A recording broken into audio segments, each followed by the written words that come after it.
everyone. This is Kevin and Branden here.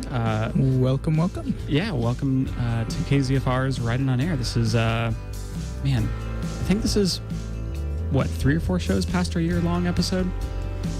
4 or 5 shows, actually. I don't know. Let's not count. Let's not count those. It's been a long time since we've been doing this, and it's been a blast. This is my radio show called Riding on Air, and people submit to me short stories, flash fiction, poetry, whatever, anything that is in the writing format, and we air it on here, put it on there. Don't, I guess analyzation would be the best term for it. Not critiquing, but, discussing it, seeing what the themes are, what the elements that compose it, and it's pretty great. If you want to submit and be part of it, you can do so at write.onair@gmail.net. That is WRITE.onair@gmail.com. .com. Oh no. Oh man. It's going to be one of those nights, it seems like. Yes, what he said. Don't listen to me. Don't listen to the host of the show. He's wrong. We have a Gmail. We have a Facebook. We have a YouTube channel that I upload within a couple days after putting it on. And if you want to be on here, please do submit. You can actually even come onto the show itself, which is a blast and not as stressful or as terrifying as it sounds. We are nice people here. We won't hold you at knife point and make you read your pieces. We'll read it for you. It's peaceful. Definitely fun to be on the show. Yes. Yeah. So do come on and do that. We'll dive right in. Tonight we have 3 pieces. One semi-long piece and then 2 short ones, I guess. And I think this one had the first piece that we have has a slightly longer backstory, possibly. Because this is one of mine. This is an excerpt from a sequel to a book I wrote about 7 years ago and haven't got around to writing the other 2 books of the trilogy. Oh. Yeah. You're slacking. Well, I got the first one printed, never got around to actually trying to sell it. But hey, I distributed a lot of copies. It's in print. How old were you when you wrote that? 18, 17, something like that. It's like a Christopher Poloni story for Aragon and Eldest you're writing when you're super young. Yeah. Okay, so this was an excerpt of that book, then? Of the sequel that no one has ever seen. Oh, so this is a first time on air ever been presented to the universe showing. Yeah. Yes. Yeah, yes. Just on KZFR exclusive. Woohoo! And if you make it big, I'm not paying you any royalties. I'm sorry. All right. Okay, well we'll dive right into it then.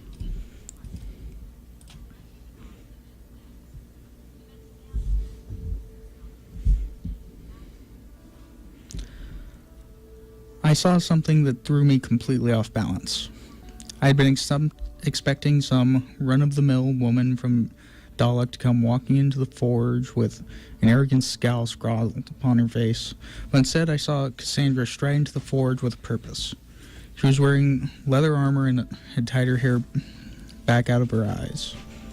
She wore the sheath of the blade I had just mended and was scanning the forge for Baron and her newly repaired sword. Her slender form cut a swath through the smiths in the forge as she strode over to Baron after she spotted him. I tried to think of how I was going to avoid her, of how to hide. My mind left me in that moment, and I could do nothing but stand there holding her sword and waiting to hear her chastise me. She did not look at me, not the way a person looks at another. Cassandra was instead looking through me. Baron, good to see that your smiths are not as incompetent as I previously thought, said Cassandra. Now, miss, there is no reason to go calling my men incompetent, because there is not a man in this entire forge that is not capable of his job, said Baron in angry reply. I didn't mean to strike a nerve, it was actually a compliment. Your men may look somewhat inexperienced, but they appear to be rather skilled at their craft, said Cassandra, slightly combative. Thank you, I suppose, said Baron, a little cautiously. You're done for the day, Clay. You can go, said Baron. I walked away from him, from Cassandra, and from my past. I prayed that Cassandra would not, could not, follow me. I knew better than that, though. I knew that my former life would never truly be former. I could hear the faint whisper of light feet behind me. Not chasing nor stomping, but pacing calmly and quietly to my rear, in an even manner that said she was more than happy to wait till I stopped beside my own door. She made no call, and I expected none. I felt the weight of my soul grow heavier with every step that I took toward my door. That weight and guilt grew more and swelled to an unbearable level. I stopped in front of my door and waited. I did not turn to watch her as she approached. I could not bear such a sight. I felt her at my back, but she said not a word. I reached out and unlocked the door and stepped within the confines of my humble room and waited for her to come inside after me. I shut the door as soon as she passed the threshold and turned to light a few candles. When I went to light the first one, I felt her embrace me from behind. I had expected harsh words, but I could feel her shaking against me as she cried against my back. A spot about an inch wide became wet there, and I stood there unable to move in pure disbelief. We both stood there silently for a few minutes in the darkness, and neither one of us dared to move. "Where have you been all this time?" she sobbed.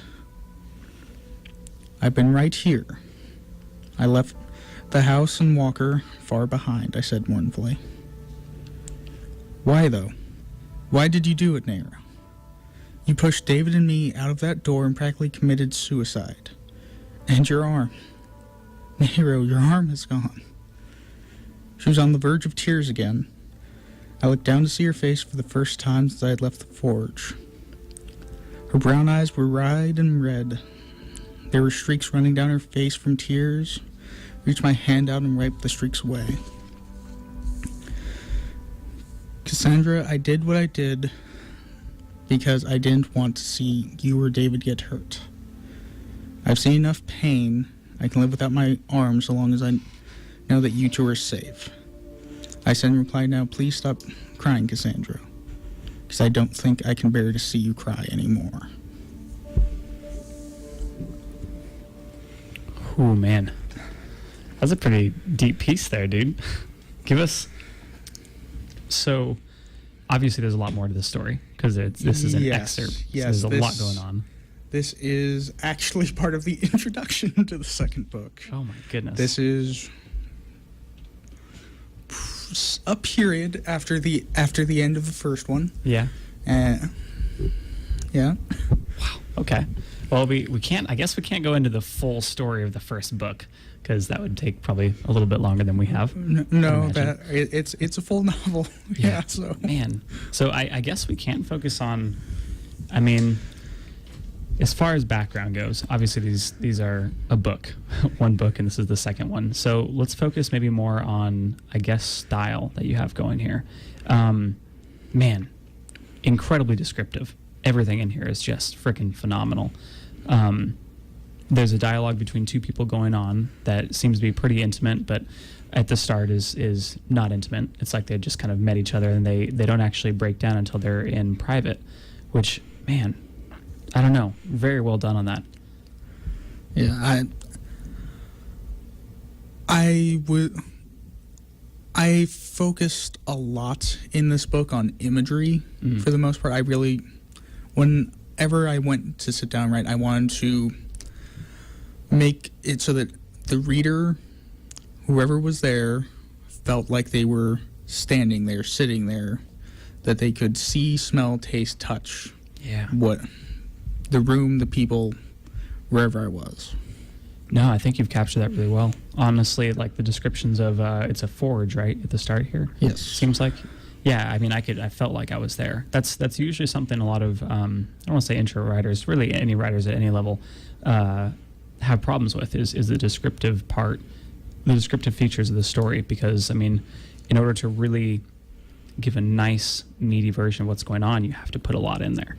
Just loads and loads and loads of detail. But that is what really makes the story kind of sail, in my opinion. And this one's good. You get the full like forge kind of setting in the beginning, and then it moves to a much more private setting, and there's some very intimate dialogue. Just really well done, man. Very, very good. So when can we see this on shelves? Well, this is in the first probably 10 pages of that sequel, and I think I have to scrap the other 15 that come after it. Oh no! After reading through it, It is a work in progress. Well, then let's segue to this, because obviously there's so much more going on to it. It's hard to kind of read too much into the piece. But having written a book, what do you think is either one piece? Well, what's one piece of advice you'd give someone who wants to write a book? Have an idea you love. That's step one. Have an idea of some place, someone, something, some key thing to focus on, and then just write. Write every day, even if it's a sentence, a word. Make sure you get something on paper so you're always thinking about it. Yeah. And don't do what I did when I first sat down to write. Don't be worried about, is this long enough to be a book? Is this long enough? Did I write enough? If you can't think of anything anymore, you've written enough. Makes sense. And then go back and reread it. And don't be afraid to cut things. Don't be afraid to rewrite. Don't be afraid to scratch stuff out and do that. You are your worst critic, and at the same time, you're your best critic. Because if you don't like it, and you aren't happy with it, I don't think your reader will be. Yeah, I think that's definitely a true statement. And then one of the things that helped me the most, that not every writer may feel comfortable with or may have, is find someone that's willing to read it. Yeah, that's a big one. And don't be afraid of actual criticism. Don't be afraid to change things based on what they say. The best part of writing, unlike, let's say, blacksmithing, is if you make a mistake, it's very simple to remedy it. Yes, especially nowadays. You can just press the delete key. Yeah, go back and redo it and just kind of, rethink it. I mean, when you write something as big as a novel, or you said you wrote 3 of these, or it's a work in progress of 3? It was supposed to be a trilogy. A trilogy, okay. And I only ever wrote the first one. Yeah, I mean, you're creating a world there. So there's a lot that goes into it. Yeah, which, I mean, it takes time and inevitable mistakes. Almost necessary mistakes, I would say. Oh, yeah, because I did end up having an editor on this. And here's another something. Guys, have an editor. Yeah. Trust me, you've made more mistakes than you think. Yeah. I had about 10 to 15 mistakes per page on a little over 100-page book. And it took me some time to go through that before it hit the printers. Man. Yeah, well, and then don't get discouraged from mistakes, because at 10 to 15 a page, man, I'd be upset. Oh, I was upset until thankfully, one of my English teachers had a copy of a manuscript of a famous published book with all of the editor's marks in it. Oh. And it was just as bad or worse than mine. Yeah. So everyone's like that, even the famous ones. Wow, man. Well, I'm really glad we got an excerpt from a book, because we don't usually have book excerpts on here. I'd say for the most part, we might have had 1 or 2, but for the most part, we've had poetry, short stories, very short things. So, 1, we get to see a nice snapshot of basically a book, but 2, the style, and then a little bit of thought behind what goes into a book. So that's really cool. I would say that's probably a first for this show. Maybe a second, we'll see. But I'm going to say first for now. I'm the host. I know what I'm talking about all the time. Obviously, I'm right, so we're just going to go with it.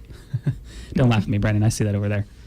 Well, we have 2 more little pieces. The next 2 are submitted anonymously, and the first one has a work in progress for the title. So maybe they'll resubmit again with a finished title. We never know. We'll have to see how it goes. But the first one is a set of 3 haikus kind of grouped together. So we'll get right into it.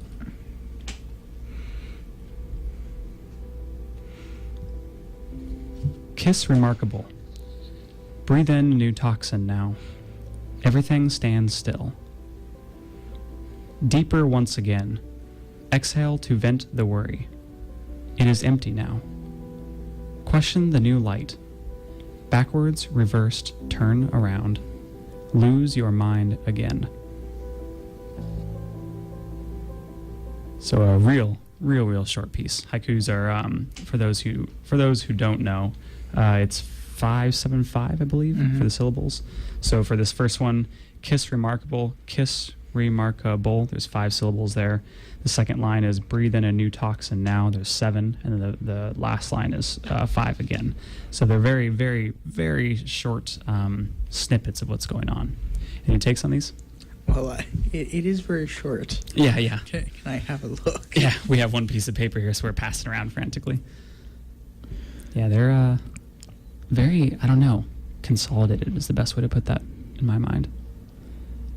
I would say maybe about love. It kind of feels like it, but something like... Yeah. Something almost like there's an undercurrent there. There's an undercurrent for some reason. It's like questioning it a little bit.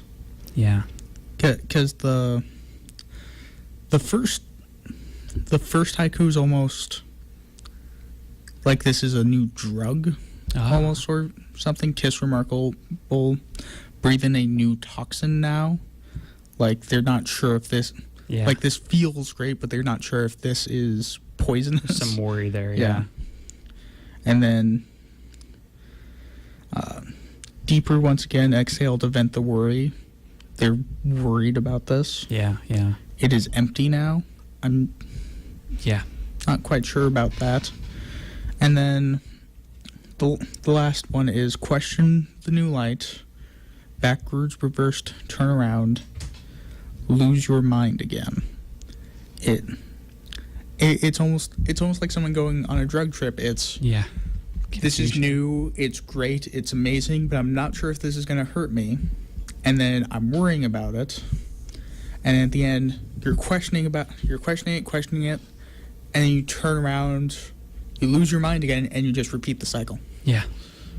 And it's almost like there's the last haiku feels like confusion embodied. There's a new perspective, but then all of a sudden it's reversed and backwards, and it's turned around again, which is like a 360 pretty much. It just spins around, and then you lose your mind again. And is that like losing a battle, or is it losing a mind completely? I don't know. Is it losing your mind in a good way, like, being head over heels in love, or is it being so confused that you honestly don't know what's going on anymore, Yeah. Man, that's a good one. We haven't had many haikus on the show, I don't think. No. We had lots of poetry, but I'm not sure how many actual haikus. Yeah. Well, thank you for whoever submitted that. The work in progress for title. Those are the series of 3 haikus. And the second piece, also by the same person, came in the same email, so I'm assuming the same person, is titled Creeping. And so we'll dive right into that one too.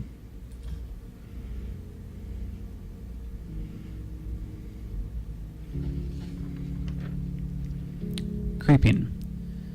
Arched back against my skin, feels miles from my heart. Saccharine sweat sticks 2 souls together. Shaky inhale of used breath feels somehow more than fresh air. Creeping down to earth once again, a wave collapsed. Paranoia fills the space between arched back and my skin. Ooh, that's haunting. Man. Any takes on this one?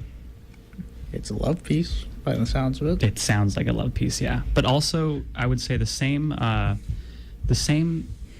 elements as the first one. They're on the same page together, so they're kind of grouped in there. I would imagine they're written with kind of the same type of mindset. It's a little bit like a questioning, or like something has devolved into something that's maybe a little bit darker.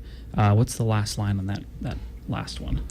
Between arched back and my skin, paranoia fills the spaces, the second to last line. Oh, yeah, definitely just like the first one. There's like the first one ends with confusion. This one ends with almost doubt and paranoia. Like something's wrong. Like, oh man, I'm concerned for this. But it starts out so positive, so loving, pretty much. This obviously arched back. Let me grab this paper again. It starts out saying, arched back against my skin. which, I mean, to me sounds like spooning of some sorts. You're like hugging or something like that. But it feels miles from my heart. Oh man, that hurts to read. Arched back against my skin, this proximity, this closeness with another human being, but it feels miles from my own emotions. That is just such a terrifying aspect.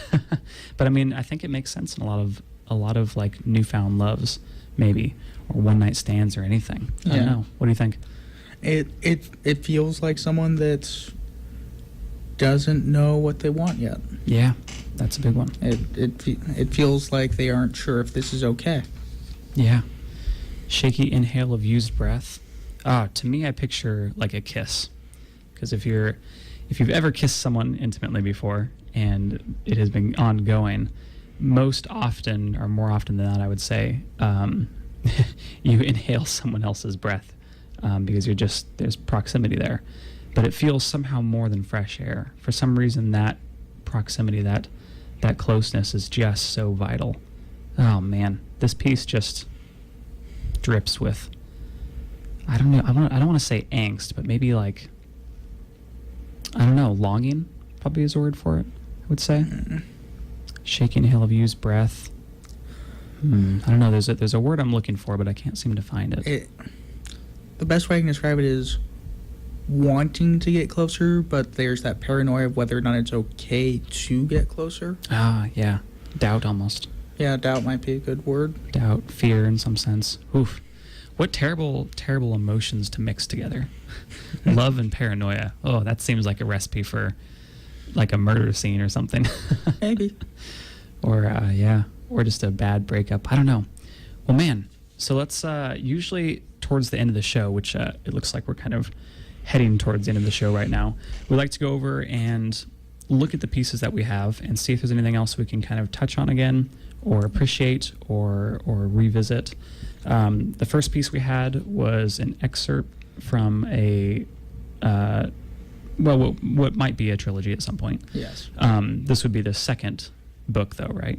Yes. From that one. It's 7 years late. Hey, you know what? There's no timetable, so you aren't late for anything. Yeah, and then, I don't have a publisher. So. That's true. And then we had a series of haikus, which we can maybe confidently say that it's probably about love in some sense. Yes. And then a small poem titled Creeping, which we can probably also confidently say it's about some aspect of love, which, by the way, whoever submitted that, thank you very much. Those are beautiful pieces. Man, they're two wildly different genres of writing style, I would say, compared to like a book style, which requires accuracy and detail, I would say. You know, it depends on what you're writing, but for the most part, it's generally about giving your readers enough detail to understand what's going on, but knowing to leave enough detail out that they can fill in the blanks. Something's absent. It's about drawing in the edges and letting them fill in the rest. Right. That's a balance there for sure. And then haikus are always interesting because they always feel shorter than they should be. In my opinion, they're all haikus, and most poetry tends to be really abstract. There tends to be a lot of wiggle room for interpretation. Yes. Yeah, that's the best way to put that. And then poetry. Actually, this is one night where we have 3 separate forms of submissions. Well, haiku's a part of poetry, just a very specific style. Okay, we'll say stylistically then differently. So 2 love pieces and a piece from a book, which also technically had some kind of love aspect going on in there, I think. No. No? What? I don't know. It felt like it at the end. Someone was upset about someone getting hurt. Sounds like love to me, man. They're cousins. Oh, they're cousins. That's, you know what? It doesn't have to be romantic love. It can be familial. That is just as wholesome. Where's your mind going, Branden? I know where your mind was going. What? This is a PG-13 show. Come on now. Yeah, I don't know. There's not much else we can touch on these pieces. They were good. Thank you guys for submitting these. And please submit more at write.onair@gmail.com. Please. Yes, not .net. Please, not .net. Gmail.com.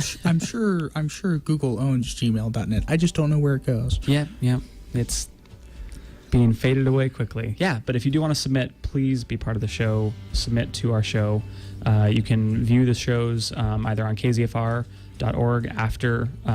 It usually takes about a day to get uploaded to their website, and then in a couple days I'll upload it to YouTube, Right On Air, and then I put a link on our Facebook page, Right On Air. So you can be part of the show. You can come on the show. For those who submitted anonymously, you are welcome to even submit anonymously and then come on the show still and hang out and just be part of it. And we'll say, yeah, they've submitted before. The options are infinite, and the world is your oyster. So please come and if you want to submit and be anonymous and still show up, we can either give you a fake name or just call you anonymous. And exactly. Yeah. We're calling everyone Zeke. Everyone Zeke. It's going to be great. I want a friend named Zeke so bad. Yeah, so thank you for submitting. This has been a great show, and I appreciate being able to do this. So thanks everyone who submitted pieces. And Branden, we're looking forward to seeing your book in Barnes & Noble pretty soon here. No. In like a week. I write for fun, man. All right, well, thank you for submitting, man. All right, so this has been Right On Air, and my name is Kevin. Right On Air is made possible by the generous contributions of KZFR supporters and by Harrison Daily Wright Accountancy Corporation in Chico. Harrison Daily Wright provides certified public accountants specializing in accounting and bookkeeping services, auditing, tax prep and planning, management support, services for nonprofit organizations, and more. To reach Harrison Daily Wright, call 895-1209. All right, have a good night, everyone. Good night.